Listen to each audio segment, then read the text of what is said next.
Hi everybody, and welcome to my screencast on my work in progress for my Capstone project, Social and Emotional Learning, an Introduction to Methods for Occupational Therapy Education.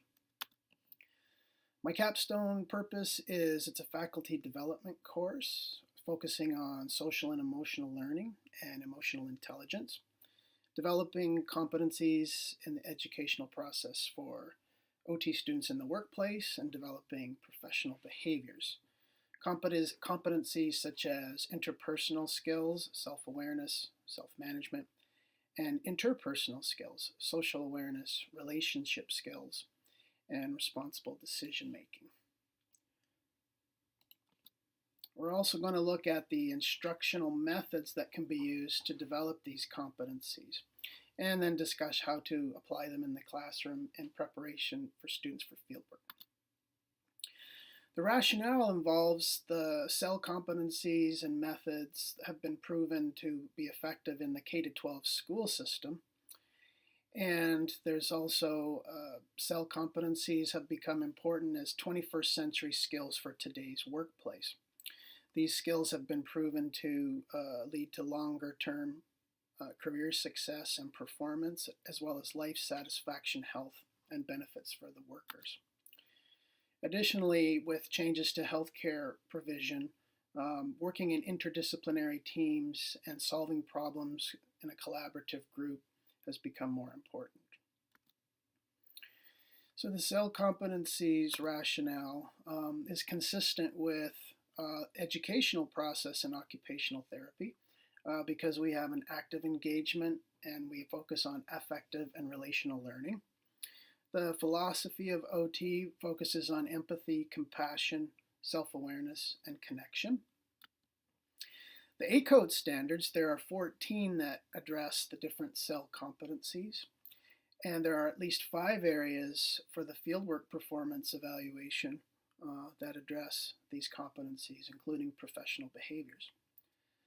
The Centennial Vision calls for the development of a workforce with 21st century skills, which includes communication, collaboration, and reflection.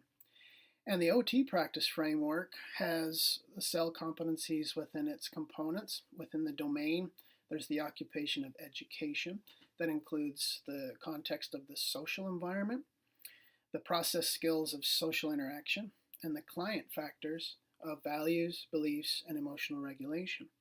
The process of occupational therapy requires the therapeutic use of self of the practitioner. This also fits well with the person, environment, occupation, performance model based by Christensen et al. The overview of my course is that it's a 4-hour faculty development course to be held at my work at the State College of Florida OTA program. We're going to introduce the cell competencies, emotional intelligence. We're going to discuss the relevance to OT education, to the profession, and to the workplace. We're going to examine the evidence-based methods for implementing and teaching cell, and review some studies, and of course, we'll have some videos that show examples and have discussion.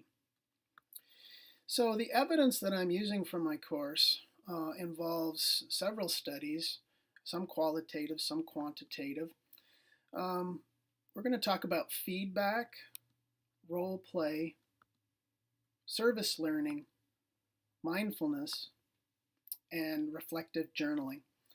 And I have feedback from an article on, qualitative article on professional behaviors and using feedback with OT students.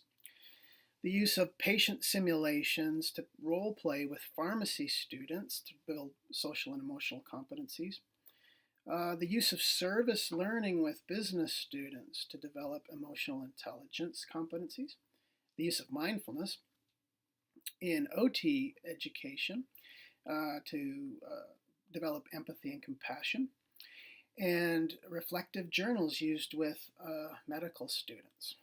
I also have 3 quantitative studies that are based just with working with university students. However, they are a combination of various modalities such as role play, simulations, and feedback, including journals.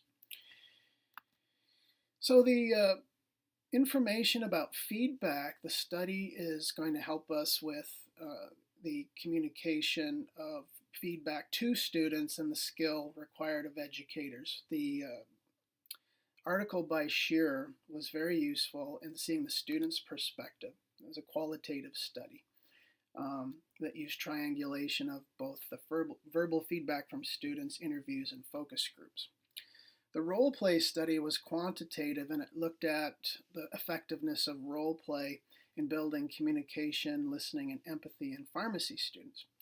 Just so happens they found significant changes in the ability on both self-rated and teacher-rated measurements to a paired t-test of at p at 0.0001. They also did a correlation between the teachers' ratings and the students' ratings and found a correlation that was significant as well at p equals 0.01. The service learning with business students, they served the community, and they found that the students developed social awareness for service orientation and self-awareness for being aware of their own emotions and their self-confidence and empathy. It was a good study using action research methodology. What they could have done was taken the findings back to the students and done a focus group to have some more confirmability through member checking.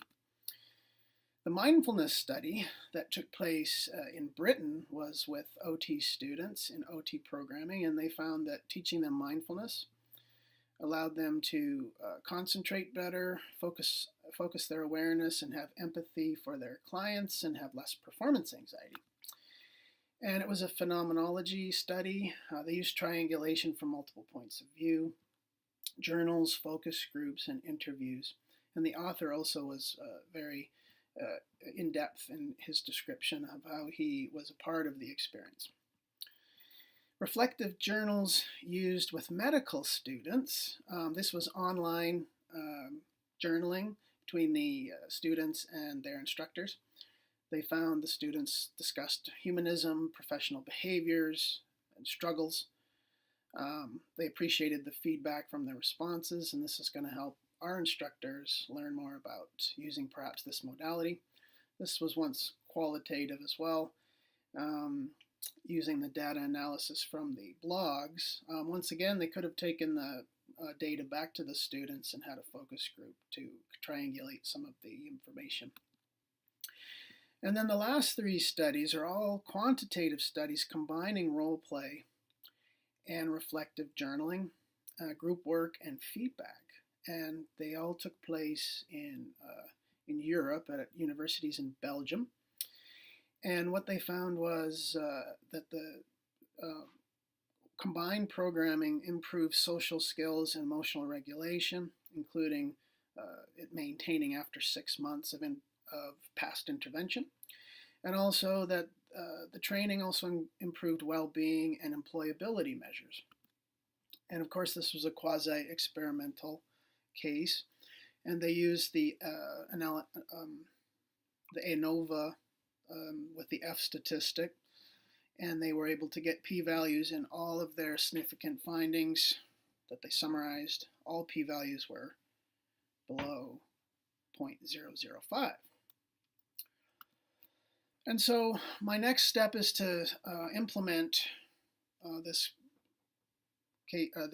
course, and I'll be doing that next week. I feel like I'm ready. I have 8 faculty members signed up, primarily from OT and nursing. It's going to be a 4-hour course. We're going to have PowerPoint slides and interactive discussion. There'll be some videos of the different techniques that have been used. We'll discuss the evidence, of course. And I plan to collect feedback from the group to find out more about how I can improve the clarity of the content and the effectiveness of the methods used to present the information. And we might talk about how we can better serve our students. And I look forward to your feedback from this video presentation. Thanks very much. Here's my references you can look through.